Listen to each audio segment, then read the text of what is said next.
जय श्री कृष्णा दोस्तों, आज आपके साथ मैं चैप्टर 18 का टेक्स्ट 11 और टेक्स्ट 12 शेयर करना चाहूँगा। तो पहले टेक्स्ट 11 से चलते हैं। It is indeed impossible for an embodied being to give up all activities, but he who renounces the fruits of action is called one who has truly renounced. आइए friends, Hindi में पढ़ते हैं। निस्संदेह किसी भी देहधारी प्राणी के लिए समस्त कर्मों का परित्याग कर पाना असंभव है, लेकिन जो कर्म फल का परित्याग करता है वह वास्तव में त्यागी कहलाता है। तो फ्रेंड्स, भगवान श्री कृष्ण इस श्लोक में हमें ये समझा रहे हैं कि it is indeed impossible to give up activities. Actually ये तो पॉसिबल ही नहीं है कि हम कर्मों का परित्याग कर दें।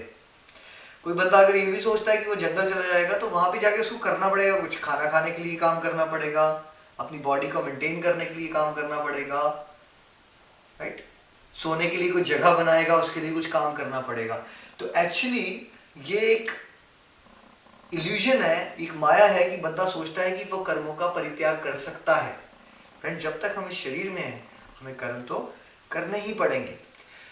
वास्तविक रूप में संन्यास या त्याग का अर्थ ये है कि हम कर्म करें निष्काम होके, अनासक्त होके, फलों की इच्छा का त्याग करके। जब हम अपनी सारी की सारी ड्यूटीज करेंगे, सारी की सारी एक्टिविटीज करेंगे, ये समझते हुए कि this is our way to please God.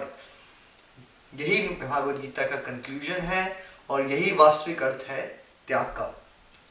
Friends, अब मैं टेक्स्ट 12 पढ़ता हूँ। For one who is not renounced, the threefold fruits of action, desirable, undesirable and mixed, accrue after death. But those who are in the renounced order of life have no such result to suffer or to enjoy. जो त्यागी नहीं है उसके लिए इच्छित, अनिच्छित तथा मिश्रित ये तीन प्रकार के कर्म फल मृत्यु के बाद मिलते हैं, लेकिन जो सन्यासी है उन्हें ऐसे फल का सुख दुख नहीं भोगना पड़ता।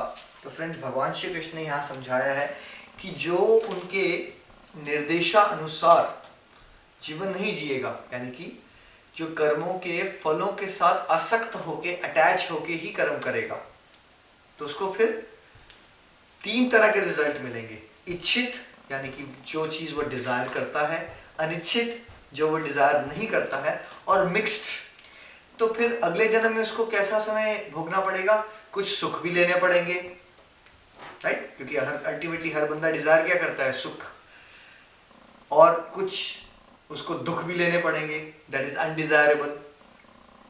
तीसरा एक मिक्स्ड समय भी होता है हम सबके जीवन में, जब हम कहते हैं कि बोरिंग सा चल रहा है, कुछ हो नहीं रहा।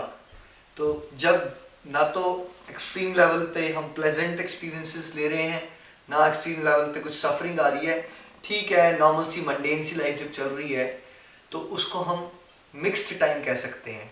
तो जो भगवान की बताए गए प्रिंसिपल्स पे नहीं चलेगा उसको दोबारा से एक शरीर धारण करना पड़ेगा, और शरीर के माध्यम से वो कुछ परसेंटेज में सुख, कुछ परसेंटेज में दुख, और कुछ परसेंटेज में एक मिक्स सा, जिसको सिंपल सा या बोरिंग सा टाइम कह सकते हो, उसको वो एक्सपीरियंस करना पड़ेगा। लेकिन जो भगवान के बताए गए प्रिंसिपल्स पे चलता है और अपने कर्मों को भक्ति भाव से, फलों को त्याग के भगवान की खुशी के लिए करता रहेगा, वैसे इंडिविजुअल को ना तो सुख लेने पड़ेंगे ना तो दुख लेने पड़ेंगे, बिकॉज वैसे इंडिविजुअल के कर्म दिव्य हो जाएंगे और वैसे इंडिविजुअल को भगवान अल्टीमेटली मुक्ति दे देते हैं। वो जन्म मृत्यु से ऊपर उठ के भगवान के धाम चला जाता है, जहाँ अपने स्वरूप में, अपनी असली शरीर में, इटर्नल बॉडी में वो भगवान के साथ एक परमानेंट रिलेशनशिप एंजॉय कर सकता है। और उस परमानेंट रिलेशनशिप में फ्रेंड्स केवल आनंद एग्जिस्ट करता है, ना सुख है ना दुख है। फ्रेंड्स, उस परमानेंट रिलेशनशिप को चेरिश करना ही हम सबको अपना परम लक्ष्य बनाना चाहिए। फ्रेंड्स, अगले वीडियो में मिलते हैं अगले श्लोक के साथ। जय श्री कृष्ण।